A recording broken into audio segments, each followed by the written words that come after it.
WA Radio, the official podcast of the Education Writers Association, and I'm public editor Emily Richmond.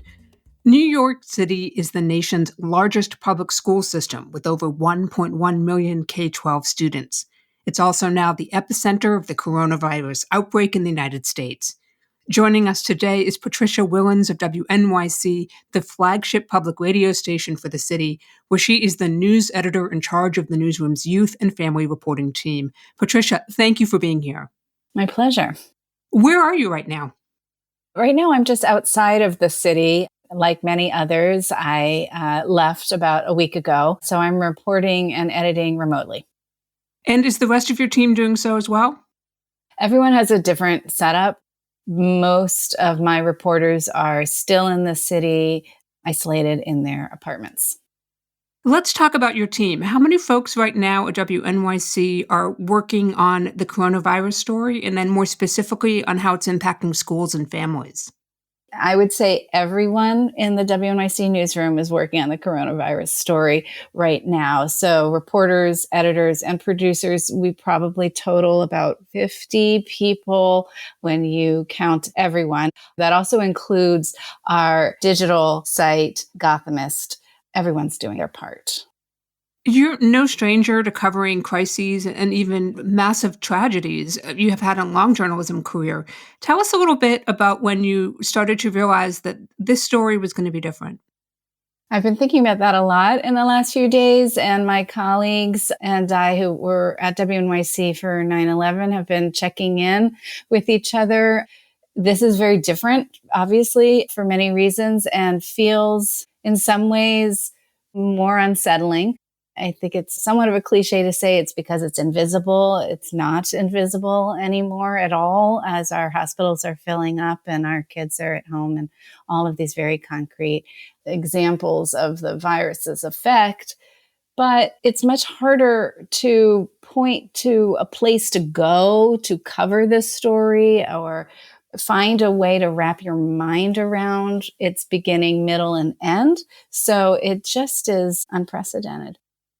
You know, I was thinking about that myself as someone who covered 9/11. Of course, at a distance, I was in Las Vegas at the time, although, the repercussions of that didn't have an impact on us locally. And I think that's true. I think part of this is with that kind of a tragedy, you have a feeling of, okay, X happened, so now I'm going to do Y and Z. With this, it feels like a lot of us, including the folks in charge, are sort of flying by the seat of our pants. Yeah, that's right. It's really touching every part of society. And it's just going to be with us for a long time. I don't want to make light of it in any way, but there are also opportunities here to think about how to do things differently, whether it comes to education reporting or how to organize a newsroom. So we are also the kind of side burner thinking about ways to make changes for the better. What are you doing in terms of your approach to coverage? How are you dividing things up? So the way that we've been dividing it up is there are two reporters and me, and it's a small team. Shamita Basu is helping with community engagement and outreach, and Jessica Gould is our regular full-time education reporter focused on K through 12, mostly the public school system.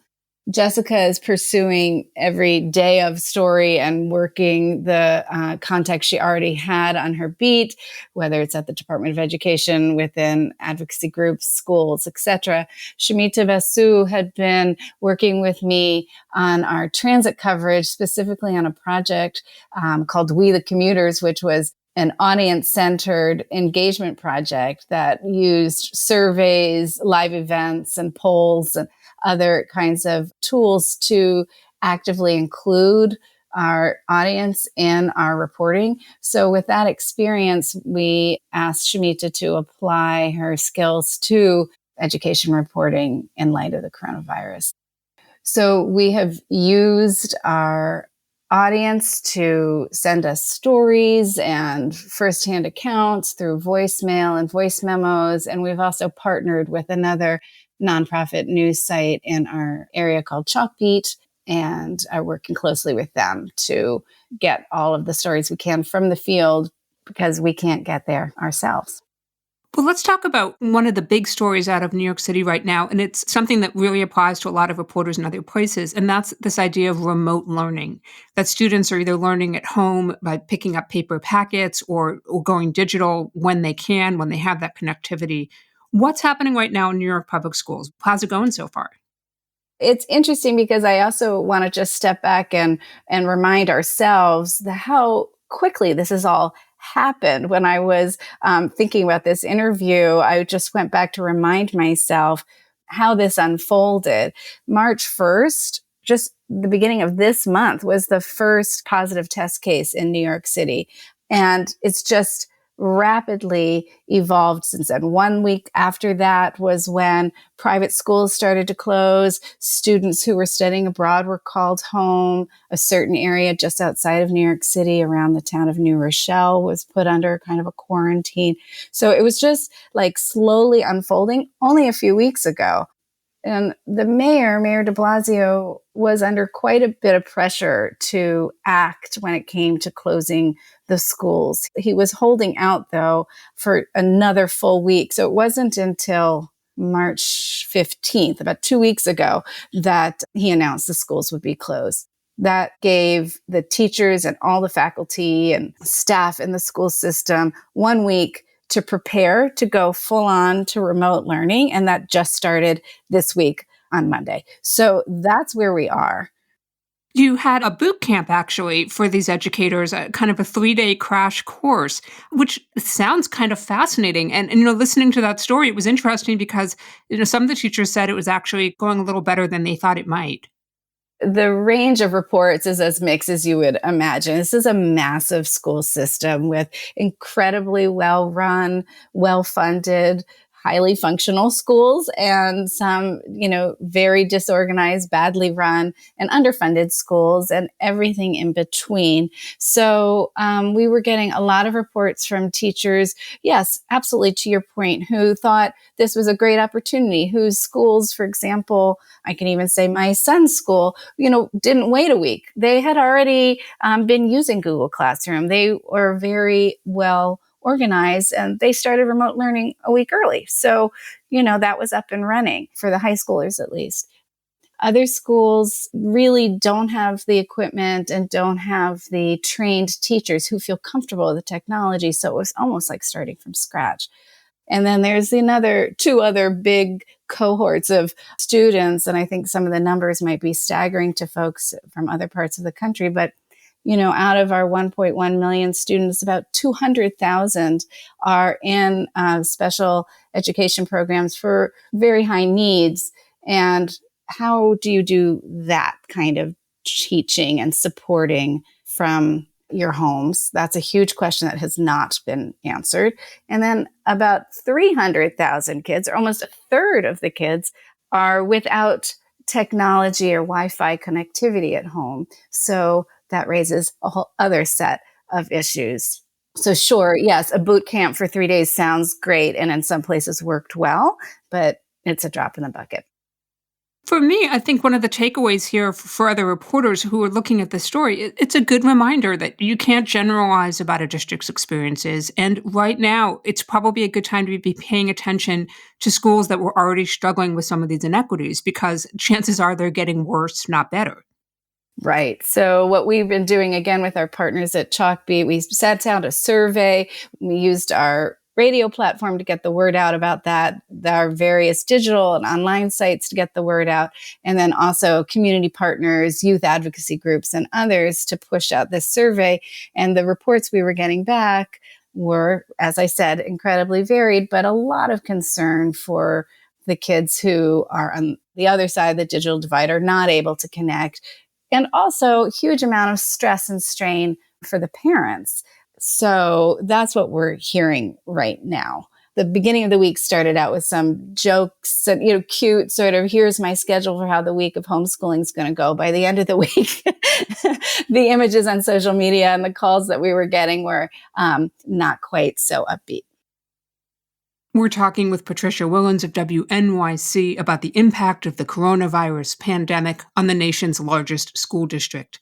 Don't miss an episode of EWA Radio. You never have to.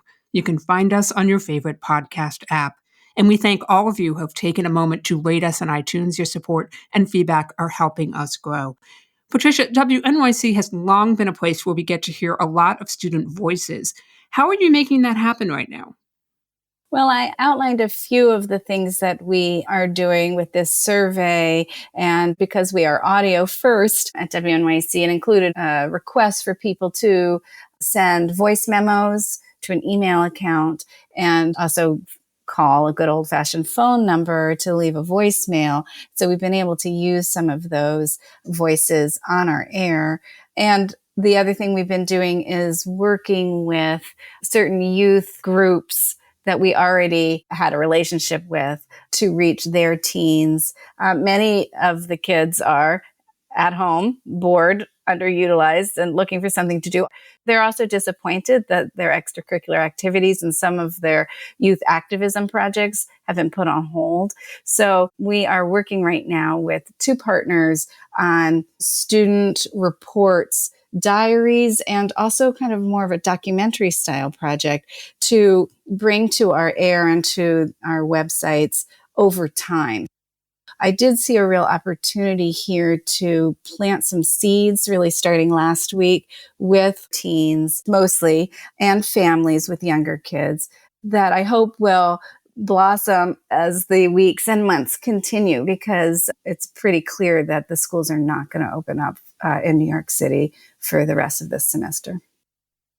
Typically, when we talk about what's good reporting, a lot of it is based on this sort of old-fashioned idea of shoe leather. You show up for the meetings, you knock on doors, you do your best to spend time in schools and classrooms. What does smart reporting look like right now? I mean, we've talked about this a lot, not just on the education beat, on every beat. Our reporters are frustrated. One of the things that I've told my team to do is to just go back, look at your notes, think about some of your favorite contacts and people you've talked to over weeks, months, and years on your current beat, on previous beats, and call them up. Just dig into all of your experience that you have as a reporter and all of your contacts and check in.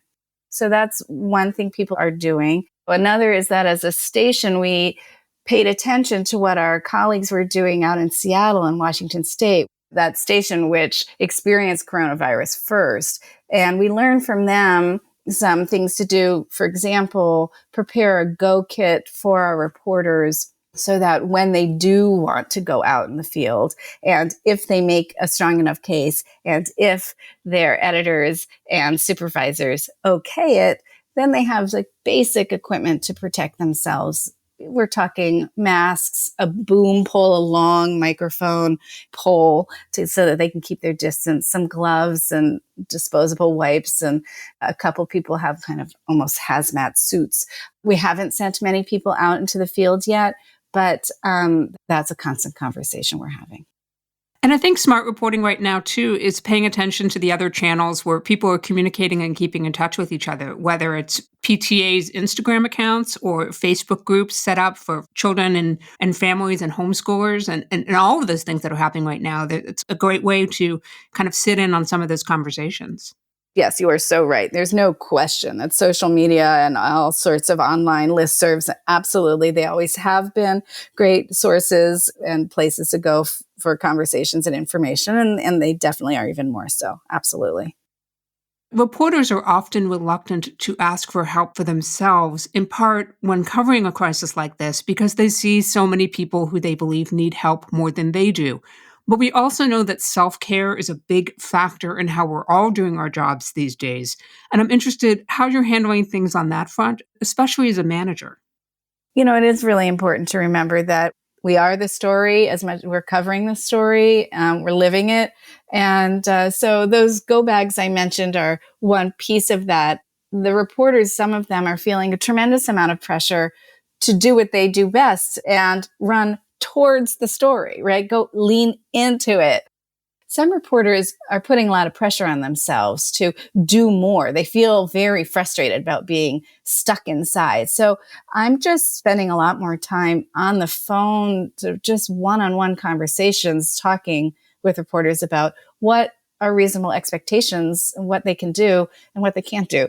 A lot more than I would have otherwise. That's one thing. The other thing is to really clearly have a time when they sign on and are working. And then most importantly, at the end of the day, to sign off.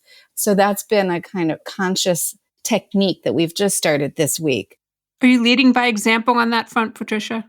Yes, I am. And I think that, as I think I mentioned in an earlier conversation, I did it almost inadvertently. I had really just hit my limit one day and I wrote in our Slack channel, which is where we all seem to be living these days. I'm taking a break. It's 2:30. I'm going to walk away. I'll be back at 3, close my computer and walked away.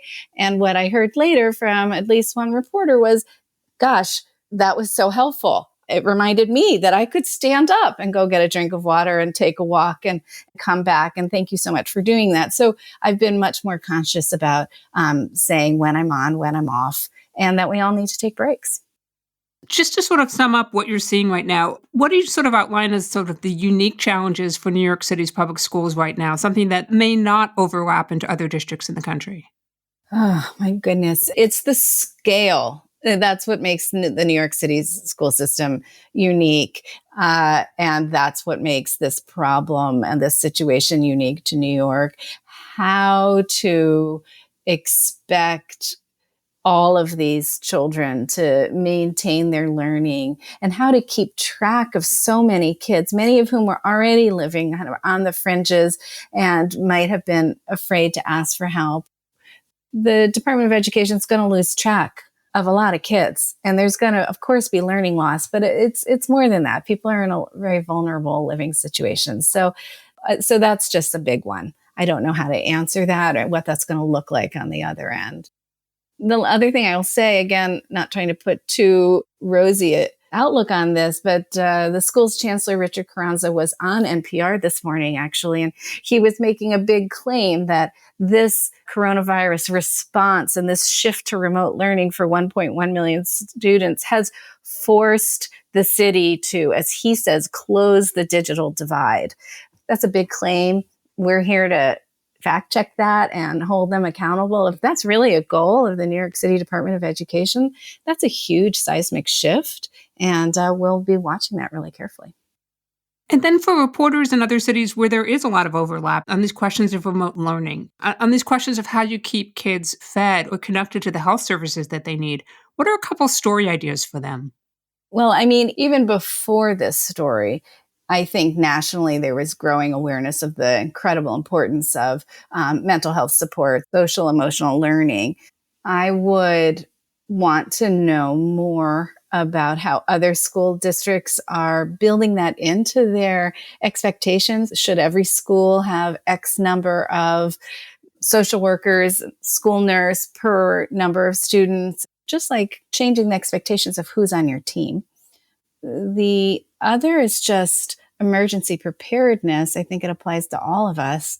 You've heard a lot about schools training and preparing for, a shooter, for gun violence, but this is a whole other conversation about how prepared each school system is. I do want to leave people with some good news. And what are you seeing right now that's encouraging you? I mean, I can tell you what's encouraging me, and that is the collegial spirit among education journalists right now to help each other cross borders and districts and states and to share ideas. Yeah, that's a huge one. And we're really happy to be working with the partners we're working with here. I think that's just great.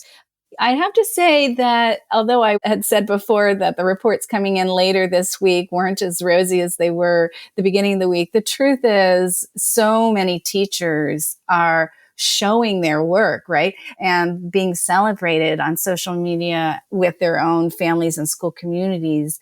I do hope that there is perhaps a shift in the way that teachers are viewed and perhaps renewed respect. Perhaps that will change the negotiations going on in states across the country about teacher pay and supports. That's one thing that I would flag as a possible positive coming out of all of this. Patricia Willens is the news editor of the Youth and Family Reporting Team at WNYC. Patricia, thank you for making time for EWA Radio. That was my pleasure. Thank you. And that wraps up another episode for us. If there is a story you want to learn more about, drop us a line. We're at radio@ewa.org. The mission of the Education Writers Association is to strengthen the community of education journalists and improve the quality of education coverage. For more than 70 years, EWA has helped reporters get the story right. Have a great week. Take care of yourselves, and thank you for listening.